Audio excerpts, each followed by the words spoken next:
صلو علی الحبیب صلی اللہ تعالی علی محمد صلی اللہ تعالی علیہ وآلہ وسلم۔ بسم اللہ الرحمن الرحیم۔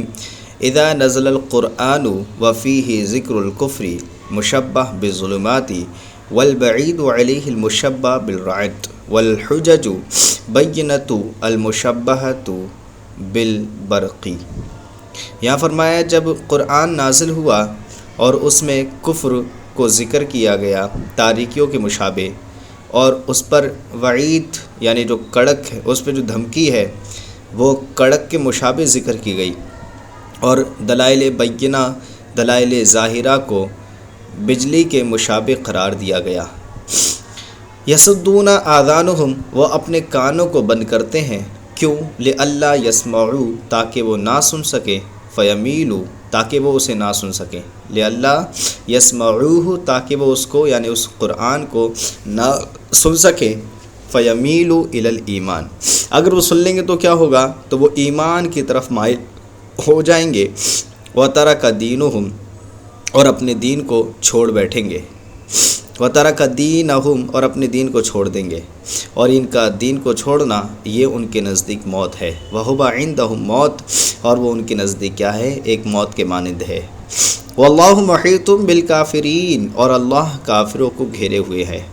یہاں پر اللہ گھیرے ہوئے ہے تو یہاں پر اللہ مراد نہیں ہے، مصنف نے اس کی تشریح و توضیح فرمایا اللہ گھیرنے سے مراد یہ ہے کہ اللہ اپنے علم اور اپنی قدرت کے اعتبار سے گھیرے ہوئے ہے، کیونکہ اللہ تبارک تعالیٰ جسم و جسمانی سے پاک ہے، کیونکہ جب گھیرے گا تو اس میں جسم ہونا ضروری ہے، تبھی گھیر پائے گا، تو اس لیے یہاں پر اللہ تعالیٰ اپنے جسم و جسمانی سے پاک ہے، تو اس لیے فرمایا علماً و قدرتاً، یعنی اللہ عز و جل علماً، علمی طور پر اور قدرتی طور پر ان تمام کافروں کو گھیرے ہوئے ہے۔ جب گھیرے ہوئے ہے تو کیا ہوگا؟ فلا یفوتونہ، تو وہ اس سے بچ نہیں سکتے، تو وہ اس سے چھوٹ نہیں سکتے۔ یکاد البرق یخطف ابصارہم کلما اضاء لہم مشوا فیہ واذا اظلم علیہم قاموا ولو شاء اللہ لذهب بسمعہم وابصارہم ان اللہ علی کل شیء قدیر۔ فرمایا قریب ہے کہ برق یعنی بجلی ان کی آنکھوں کو اچک لے جائے، ان کی آنکھوں کو سلب کر دے، جب جب ان کے لیے روشنی ہوتی، مشوا فیہ، اس میں چلنے لگتے، وَإِذَا أَظْلَمَ عَلَيْهِمْ، اور جب ان پر تاریکی چھاتی، قاموا، کھڑے ہو جاتے، وَلَوْ شَاءَ اللَّهُ، اور اگر اللہ چاہتا، لَذَهَبَ بِسَمْعِهِمْ، تو ان کے سماعت کو، ان کے کانوں کو، وَأَبْصَارِهِمْ، اور ان کی آنکھوں کو لے جاتا۔ ان اللہ علی کل شیء قدیر، بے شک اللہ ہر ممکن چیز پر قادر ہے۔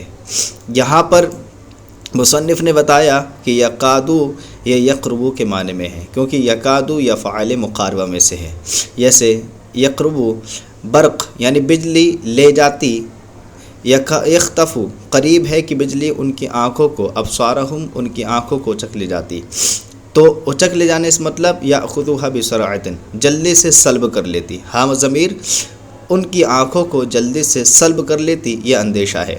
کلما اضاء لهم مشوا فیہ، جب جب ان کے لیے روشنی ہوتی تو اس میں چلنے لگتے، یعنی کس میں چلنے لگتے؟ مصنف فرماتے ہیں ای فی ضوئہ، یعنی اس کی روشنی میں چلنے لگتے۔ وَإِذَا أَظْلَمَ عَلَيْهِمْ قَامُوا، اور جب ان پر تاریکی چھاتی، قاموا، تو کھڑے ہو جاتے، قاموا کا مطلب وقفوا، یعنی ٹھہر جاتے۔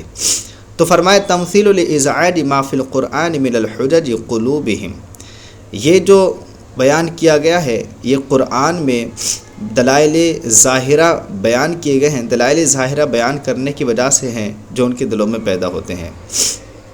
یہ جو قرآن میں دلائل ظاہرہ بیان کیے گئے ہیں یہ ان کے دلوں میں پیدا ہونے کی وجہ سے ہے، کیونکہ اور یہ تصدیق ہے اس بات کی، وَتَصْدِيقُهُمْ لِمَا سَمِعُوا فِيهِ مِمَّا يُحِبُّونَ، اور یہ تصدیق ہے اس بات کی کہ وہ اس چیز کو ہی صرف سنتے تھے جس سے وہ محبت کرتے ہیں، یعنی قرآن میں صرف ان چیزوں کو ہی سننا پسند کرتے تھے جس سے وہ محبت کرتے ہیں، جیسے مال غنیمت کا حصہ ملنا، ایسے ہی اسلام کی طرف سے ان کو اچھی چیزیں ملنا، اور تو جب یہ ساری چیزیں ملتی تھیں تو کہتے تھے اسلام سچا دین ہے، لیکن اگر اس میں اسلام کے لیے جانیں دینا اسلام کے لیے قربان ہونا پڑتا، اسلام کے لیے جنگ کرنا پڑتی، تو یہ کہتے کہ دین محمدی صحیح دین نہیں ہے، اسی کی وجہ سے آفتیں آ رہی ہیں معاذ اللہ۔